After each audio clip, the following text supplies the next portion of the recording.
السلام علیکم دوستو، کیسے ہو؟ امید کرتا ہوں کہ آپ تمام حضرات خیریت سے اور عافیت سے ہوں گے۔ اللہ تعالیٰ آپ لوگوں کو ایسے ہی خوش رکھے۔ آج میں آپ حضرات کی خدمت میں پیش کرنے جا رہا ہوں ایک شاہی باز اور بڑھیا کا واقعہ۔ آپ ویڈیو کے لاسٹ تک بنے رہیے، انشاءاللہ آپ کو فائدہ ہوگا۔ تو چلیے آج کی بات شروع کرتے ہیں۔ ایک دفعہ کا ذکر ہے کہ ایک بار ایک شاہی باز محل سے اڑ گیا اور پڑوس میں ایک بوڑھی عورت کے گھر پہنچ گیا۔ بڑھیا نے اس باز کو پکڑ لیا۔ بڑھیا نے جب اس کے لمبے لمبے ناخن اور بڑے بڑے پر دیکھے تو اسے باز پر بہت ترس آیا۔ اس نے دل میں سوچا کہ اس بیچارے غریب کی آج تک کسی نے خبر گیری نہ کی، یہاں تک کہ اس کے ناخن اور پر بڑے ہو گئے۔ چنانچہ باز پر رحم کھاتے ہوئے اس نے کینچی لی اور اس نے اس کے بڑے بڑے ناخنوں کو اور اس کے بڑے بڑے پروں کو کاٹ دیا اور کہا کہ افسوس کہ تو کس نااہل کے یہاں پر پڑا تھا،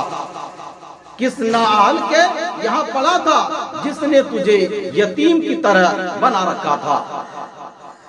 مولانا رومی رحمت اللہ علیہ فرماتے ہیں کہ جاہل اور نادان کی محبت اسی طرح کی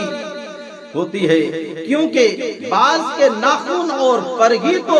اس کے کمالات تھے جن سے وہ شکار کرتا ہے، اسی وجہ سے وہ باز کہلاتا تھا،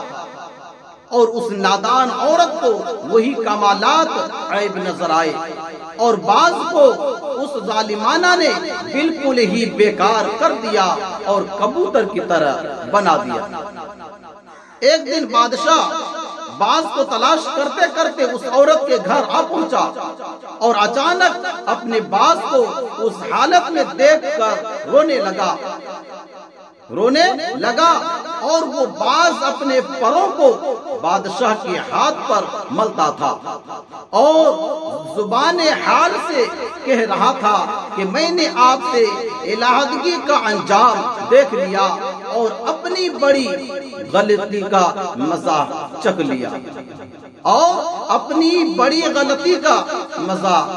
لیا۔ زبان حال سے باز نے پھر کہا کہ اے بادشاہ، میں شرمندہ ہوں اور توبہ کرتا ہوں اور نیا عہد پیمان کرتا ہوں۔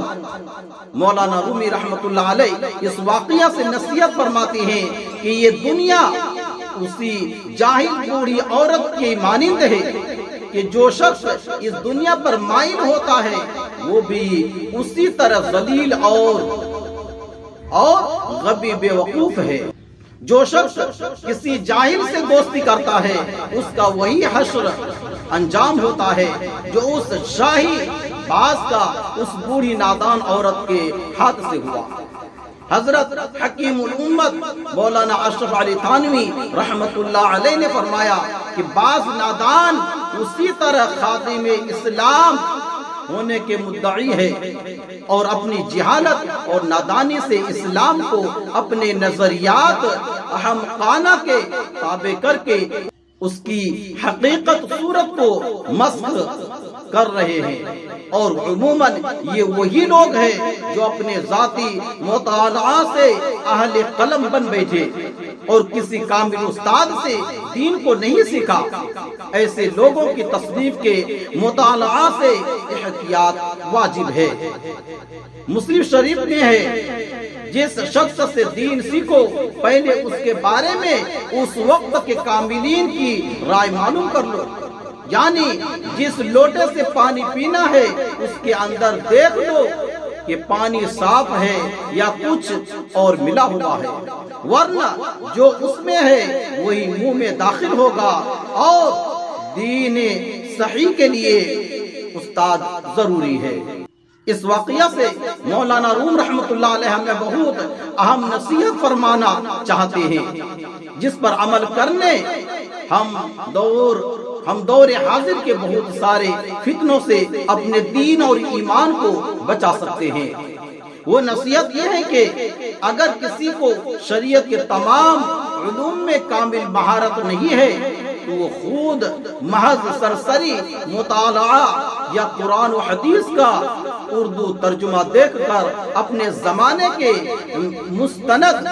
علماء سے باقاعدہ تعلیم حاصل کیے بغیر رائے زنی کرنے سے احتراز کرے، ورنہ ہوگا یہ کہ وہ اپنے طور پر تو اس بڑھیا کی طرح یہ سمجھے گا کہ میں دین اسلام کی بہت بڑی خدمت کر رہا ہوں، مگر در حقیقت وہ اپنی خدمت کے ذریعے اسلام کی جڑ کاٹ ڈالے گا اور اسلام کے ان احکام کو شاہی باز کی طرح جن کی بنیاد پر دین اسلام کی بہت اونچی پرواز ہے اور انہی احکام کی وجہ سے اسلام کی شان و شوکت ظاہر ہوتی ہے، یہ اپنی خدمت کے ذریعہ کاٹ ڈالتا ہے اور اسلام کو شاہی باز کی طرح دنیا کے سامنے ایک کبوتر کی طرح بنا کر پیش کرتا ہے۔